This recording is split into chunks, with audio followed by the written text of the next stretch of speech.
Tiene la palabra a continuación Eduardo Valdés. Gracias, señor presidente. Gracias a los presidentes de bloque de esta Cámara de Diputados que hayan tomado esta decisión. Es muy importante que hoy Francisco seguramente lo está viendo, porque una de las causas que él sentía que para venir a la Argentina él tenía que ser prenda de unidad. Hoy lo has logrado, Francisco. Acá está la Cámara de Diputados con acuerdo de todos los presidentes de bloque que han decidido parar la contienda política y rendirte un respetuoso homenaje. Estos días de la enfermedad de Francisco,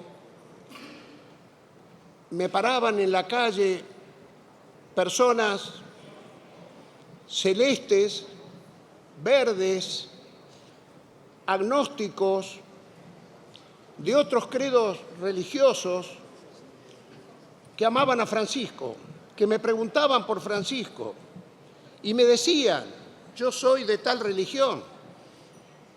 Y sin embargo, logró entrar en mis afectos.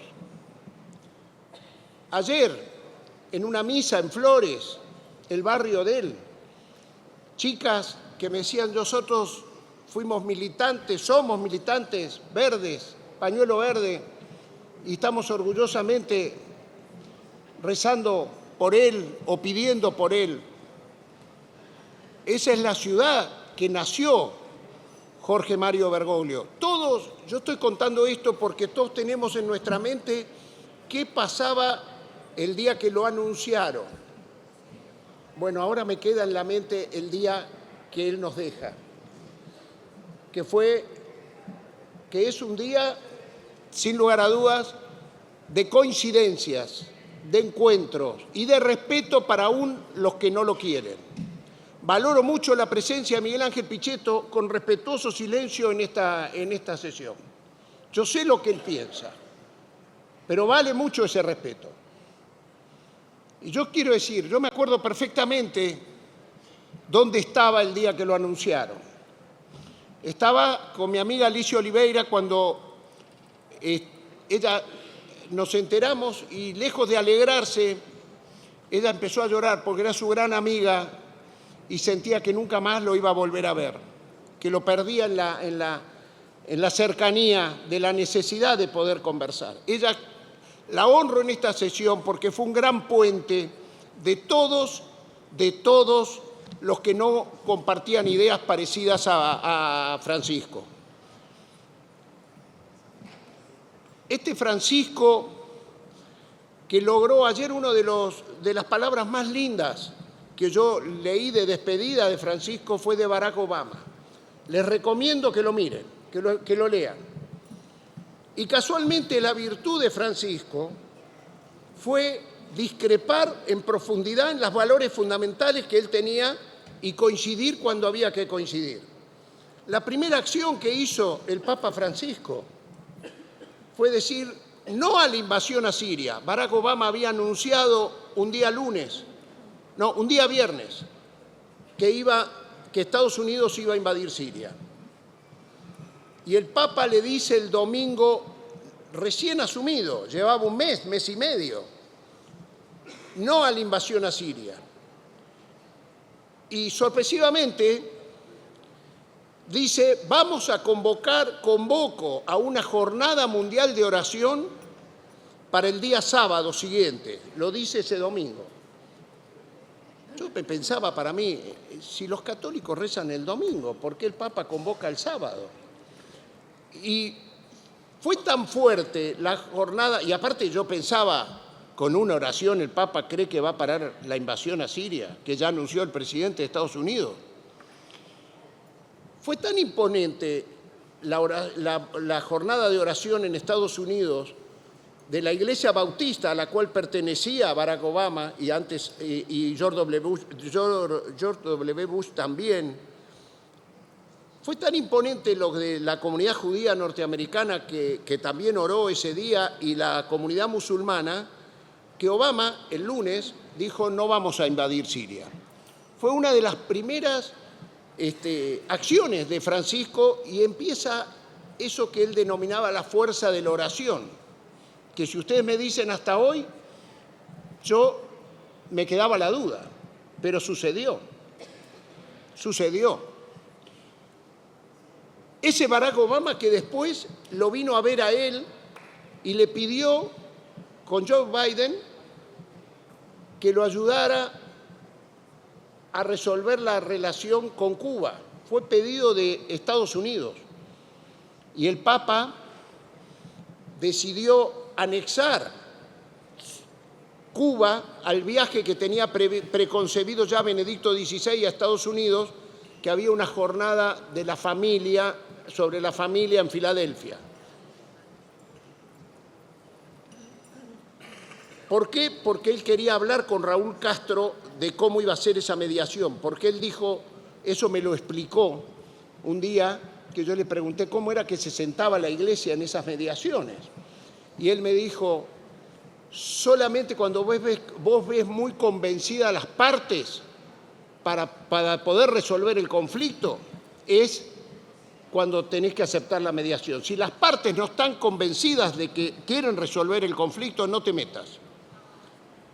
En ese viaje a Cuba, que tuve el orgullo de acompañarlo, él conoció a los colombianos que estaban negociando en Cuba, de parte del gobierno colombiano y de parte de la guerrilla colombiana, estaban negociando la paz. En ese viaje que él hace a Cuba en vísperas del viaje a Estados Unidos. Allí toma para sí el proceso de paz de Colombia. En 6 meses logra el objetivo de reabrir la embajada de Estados Unidos en La Habana y la embajada de Cuba en Washington. Y se pone al hombro el proceso de paz en Colombia después de que había sido derrotado el plebiscito a favor de la paz. ¿Se acuerdan? En un enfrentamiento muy fuerte entre el expresidente Uribe y el presidente Santos, que eran del mismo sector de poder, pero se habían diferenciado en el proceso de paz. El Papa los convoca a los dos a Roma y relanzan el proceso de paz y le pone el cuerpo. Y él va a Colombia y firma junto con los jefes de Estado y todas las fuerzas políticas, con la guerrilla, con el proceso de paz de Colombia. Lo mismo hace a México cuando decide viajar a México, porque Donald Trump estaba diciendo en su campaña electoral que iba a poner un muro en la frontera de México y Estados Unidos, y hace el camino de los espalda mojada desde Ciudad Juárez hasta la frontera de México y reza una misa. En el medio de la frontera, de un lado estaba el pueblo de Estados Unidos y del otro lado estaban los mexicanos. Ese es Francisco, el sumo de los pontífices, el mayor constructor de puentes y destructor de muros. No me quiero meter en la cuestión teológica, porque la cuestión teológica es solo para los de adentro. A mí me parece que es un hombre que practicó la interreligiosidad, el ecumenismo, la convivencia con el que no piensa como uno. Lo hizo acá, fue el primer cardenal y tuvo sus costos. ¿Se acuerdan? En la noche de los cristales rotos, la Kristallnacht, el cardenal arzobispo de Buenos Aires convoca al rabino Escorca, a Omar Abud de la comunidad musulmana, y lanzan en ese momento, y en ese día recuerdan cuando los nazis marcaban las ventanas de los judíos en Berlín. Fue la primera vez que en una iglesia católica, apostólica, romana en todo el mundo se representaba en la noche de los cristales rotos. Esa interreligiosidad lo ayudó muchísimo cuando llega al Vaticano para poder reunirse con las máximas autoridades religiosas del mundo. Fíjense, se juntó después de 1000 años, que no se juntaba un jefe de Iglesia Católica Apostólica Romana con un jefe o un patriarca de la Iglesia Ortodoxa rusa. 1000 años. Y se volvieron a juntar, ¿saben dónde? En Cuba. El Papa hace un segundo viaje a Cuba porque quería que Cuba, donde él había conocido a los colombianos que estaban negociando la paz, que Cuba se transforme en un lugar de paz. Y vuelve a ir a Cuba y allí se encuentra con Kirill y firman un convenio para siempre que le sirvió mucho, quiero que lo sepan, que le sirvió mucho para poder dialogar con Putin y parar la mayor violencia con Ucrania. Tuvo mucho que ver en este tiempo, ahora que se están revisando lo que pasó durante el último tiempo, la interreligiosidad y su ecumenismo. Lo mismo lo hizo con Simón Peres, el presidente israelí, y con Mahmoud Abbas. Permítanme contar eso porque tiene que ver con la práctica de los que no coinciden en la misma fe ni en la misma pensamiento político. De eso estamos hablando. Estoy hablando de geopolítica de Francisco, no estoy hablando de religión. Y digo, decide Simón Peres, que estaba presidiendo y le quedaban 6 meses de presidir Israel, le dice que quiere hacer el último gesto por la paz. Ya era primer ministro Netanyahu. Y le dice al Papa por qué no habían arreglado con Mahmoud Abbas, que se encontraban en el Muro de los Lamentos los tres para pedir por la paz de Oriente Medio. El Papa viaja y viajó con su reserva. Viajó con su reserva, digo, con sus amigos. Llevó al rabino Escorca y lo llevó a Omar Abud, musulmán, para que compartieran con él los que habían hecho el diálogo interreligioso en la ciudad de Buenos Aires, porque no lo acompañaban a esta patriada que él se mandaba como sumo pontífice para lograr la paz en Medio Oriente. No pudo llegar Abad al Muro de los Lamentos. Y voy a contar una intimidad que supimos los que estábamos en ese momento ahí en Roma. Abad le dice al Papa, le manda una carta: mire, yo no puedo llegar, porque yo sé que si yo voy a sacarme la foto con usted y con Simón Peres, yo sé que me van a matar, como mataron a Anwar el-Sadat, como mataron a los que quisieron practicar la paz. Pero yo estoy dispuesto a que me maten. Pero no la pude convencer a mi mujer todavía para poder ir a esa ceremonia. Déjeme que la convenzo a mi familia y convóquenos usted al Vaticano y yo voy a ir. Y efectivamente a los 30 días se juntaron Simón Peres, le quedaban 2 meses a Simón Peres para terminar su presidencia de Israel, y se juntaron Simón Peres y Mahmoud Abbas con el Papa Francisco en el Vaticano. Se generó una atmósfera de paz. Después terminó el mandato de Simón Peres y Netanyahu no coincidía con lo que estaba sucediendo, pero lo cierto es de que los encuentros se hizo. Yo cuento estas historias porque son historias de práctica permanente por valores de la paz. El Papa, por si quedaba algo, él inauguró su pontificado, porque dicen que los papas marcan su pontificado en el primer viaje que hacen dentro de Italia, fuera de Roma. Él podía haber ido a Asís, porque había tomado el nombre de San Francisco, o podía haber ido a Milán, donde estaba el manto sagrado de Cristo. No, él tomó la decisión de ir a Lampedusa. Ningún papa había ido a Lampedusa. Y él va a Lampedusa porque en Lampedusa es la isla más cerca del África, donde llegaban las barcas que salían de Irak, de Libia, de Siria, desesperados ciudadanos que la violencia los había azotado el ISIS, algunas acciones de Occidente, y el Papa habla ese día de la cultura de la indiferencia, que nunca, él muestra los rostros de las personas que Europa no quería ver, no los quería ver. Eran los sirios, eran los libios, a los cuales Occidente tenía mucho que ver. Hillary Clinton había participado activamente en la invasión a Libia. Miren lo que es Libia hoy, es una tribu, han vuelto 12 tribus, había un liderazgo político laico, no religioso.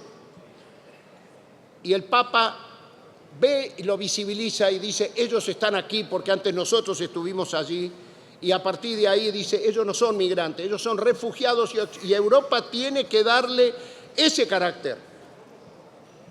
Y eso hizo que el Papa, los líderes europeos lo empezaron a mirar de otra manera. Pido 2 minutos, presidente, pido 2 minutos. Los líderes europeos lo empezaron a mirar, pero se revisaron a sí mismos, empezando por Angela Merkel, que estuvo dispuesta a perder las elecciones, pero a aceptar que ingresaran los refugiados que ingresaban por Alemania, y en Francia la alcaldesa de París, y así en distintos lugares que pagaron con votos después por haber abrazado. Y el Papa fue elegido por unanimidad por los líderes europeos por el máximo premio, el Nobel que da Europa, es el premio Carlomagno, que es cuando se funda la Unión Europea, se crea ese premio que tiene que ser votado por todos los jefes de Estado de Europa al máximo representante de lucha por los derechos humanos, y el Papa aceptó recibir ese premio, único premio que aceptó, y dijo en la cara de todos los líderes que él soñaba con una Europa donde pudieran vivir conjuntamente los que quieran vivir en Europa, los que estén afuera de Europa y los que se vayan de Europa, porque él era una familia de origen europeo que había tenido que ir a la Argentina, donde lo recibieron con los brazos abiertos. Él esperaba que de la misma manera Italia recibiera a quienes hoy venían de esos países. Puedo contar muchas cosas más porque amo a ese hombre, pero lo amo desde la racionalidad, no lo amo desde la advocación. Pero sí voy a recurrir, fíjense, no hay que llorarlo, porque hasta me parece que el día que se decidió despedirse, en Italia, el día lunes, se celebra la Pascueta. Es un día feriado. Es muy, muy importante. ¿Saben qué significa? Es el día que el ángel ve que en el sepulcro está vacío, que Jesús ha resucitado. Y es un día de gloria. Es el día que Él decidió despedirse de nosotros. Quizás fue en busca del que dejó el sepulcro vacío, quizás.